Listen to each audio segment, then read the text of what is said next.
नमस्कार विद्यार्थी मित्रांनो, इयत्ता 12वी सायन्समध्ये आज आपण बघणार आहोत रोटेशनल डायनॅमिक्स. मित्रांनो, रोटेशनल डायनॅमिक्समध्ये आज आपला खूप इंटरेस्टिंग आणि महत्त्वपूर्ण असा टॉपिक आहे की ज्याचं नाव आहे वेल और वॉल ऑफ द डेथ.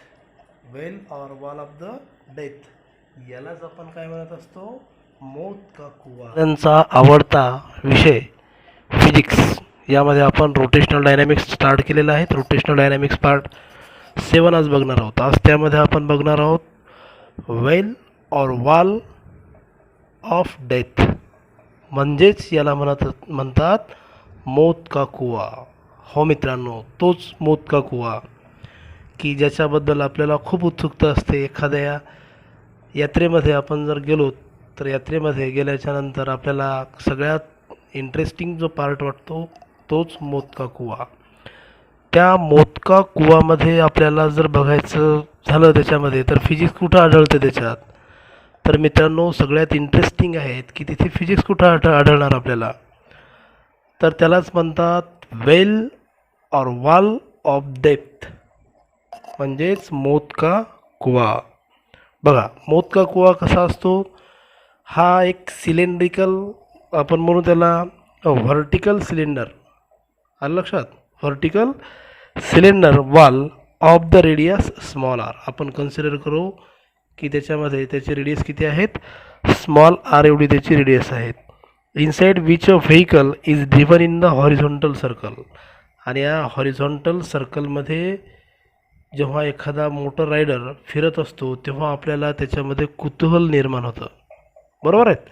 आणि एवढा जो काही व्हर्टिकल सिलेंडर घेतलेला आहे त्या व्हर्टिकल सिलेंडरची रेडियस किती आहे मित्रांनो, small R. Small R be the radius. Small R काय आहे, ही रेडियस. कशाची रेडियस आहे, of this cylinder, vertical cylinder.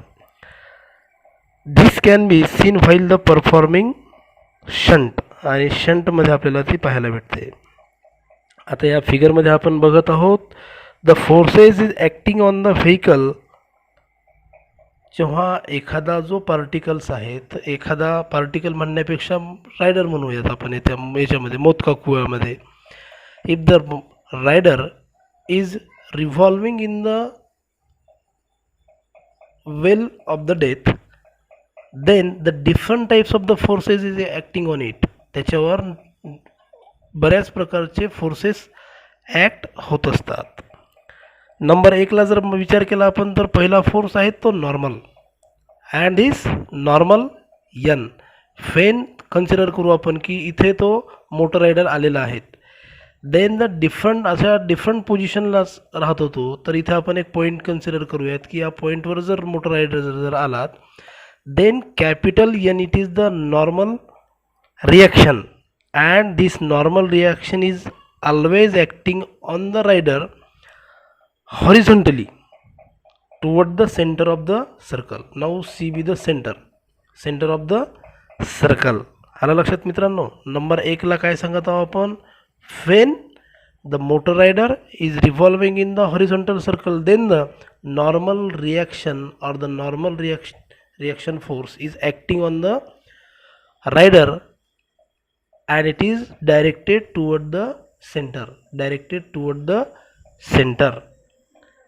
Now second force also it is acting on the particle. दुसरा प्रकारचा फोर्स येतो त्याच्यामध्ये, that is the weight. दुसऱ्या प्रकारचा फोर्स कोणता येतो त्याच्यावर, weight. And this weight is equal to the mg and it is always in the downward direction. आणि हे कुठं असतं, always in the downward direction. And मित्रांनो 3 नंबरचा जो फोर्स आहे, हा 3 नंबरचा फोर्ससुद्धा त्याच्यावर ॲक्टिंग होतो. And this force is called as the statics force. आणि हा जो फोर्स आहे या फोर्सला म्हणतात statics force. And this statics force acting vertically upward between the vertical wall of the tyres.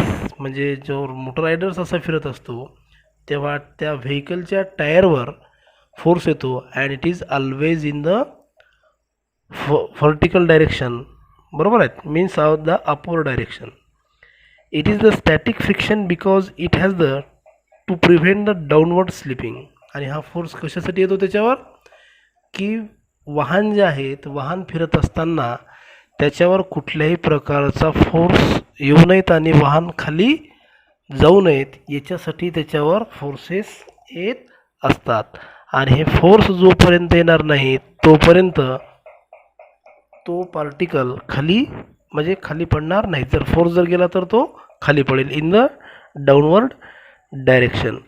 It is the magnitude of this weight of an object is always is equal to the upward force. आणि हे जे आहेत weight जे आहे त्याचं, हे weight जे आहेत हे वेट किती असतं माहिती आहे का, फ्रिक्शनल फोर्स आणि हे वेट हे दोघं एकमेकाला काय करतात, बॅलन्स करतात in the upward direction. And the normal reaction, this normal reaction produces the necessary centripetal force. बघा मित्रांनो, therefore we can say that the static force, हा जो स्टॅटिक्स फोर्स आहे हा स्टॅटिक्स फोर्स काय करतो, कशासाठी प्रोव्हाइड झालेला आहेत, the static force which balance the weight of an vehicle at this position. म्हणजे वेट त्याचं काय करते देते, ते बॅलन्स करते. याला इक्वेशन नंबर 1 देऊयात. म्हणजे स्टॅटिक फोर्स काय हा, F S is equal to the M जी.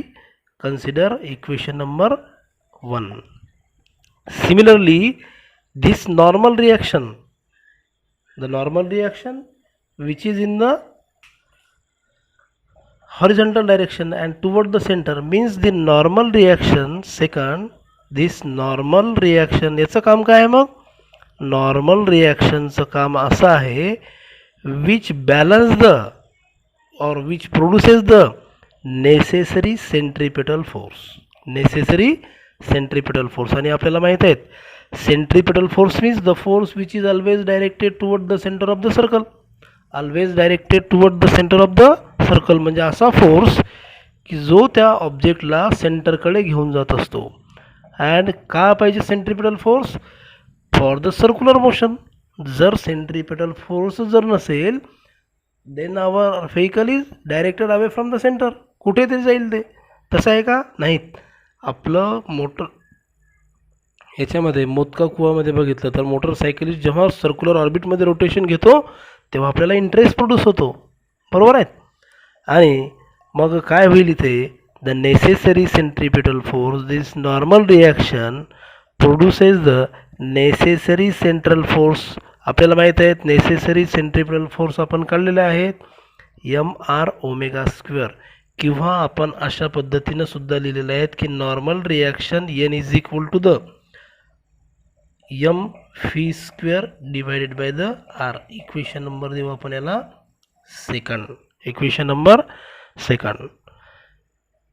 मित्रांनो, जेव्हा सर्क्युलर मोशन प्रोड्यूस होतं तेव्हा नेमकं काय होतं माहिती आहे का, the force of the static friction. हा जो स्टॅटिक फ्रिक्शन जो आहे की the force of the static friction आहे, कोणता static friction, that is F S is always less than the always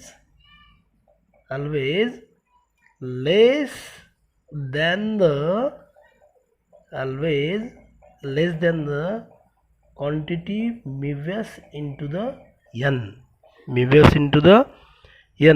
Therefore we can say that म्हणजे आपल्याला असं म्हणता येईल, the static friction or the static force is always less than or equal to the component, means the definition μs.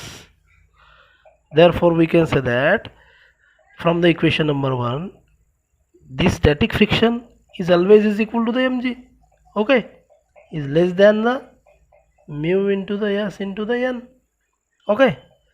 Similarly we can say that mg, okay, mg. And from the equation number 2, from the equation number 2, we can also represent the this n is equal to the mv² divided by the small r. कुठून आणलं आपण हे, from the equation number 2. from the equation number 2, the value of n is put up here from the equation number 2. Therefore from here m get cancelled. Therefore remaining terms is m is less than or equal to the mu s phi square divided by the r, phi square divided by the r. Or we can say that if the all terms are transferred, then remaining phi square is greater than or equal to the gr divided by the mu s, gr divided by the mu s. or taking the square root on the both side, जर दोन्ही साईडचा आपण जर square route जर घेतला तर दोन्ही साईडचा स्क्वेअर रूट अशा प्रकारे. And finally taking the square root on the both side, then we got minimum velocity is equal to the under root of rg divided by the mu s. Here minimum velocity means the minimum velocity must be given to the vehicle to prevent the skidding. Means when the velocity is or less than, if the given velocity is obtained using this formula, but velocity is less than this velocity, then what happen? Then the vehicle is skidding or the fall down in the bottom of the container. Therefore the minimum velocity must be given that under root of rg divided by the mu s, and this is the expression for the minimum velocity of the whale of the death. म्हणजे मोतका कुव्यामध्ये त्या motor vehicle रायडरला एवढं लक्षात ठेवावं लागेल की कमीत कमी एवढी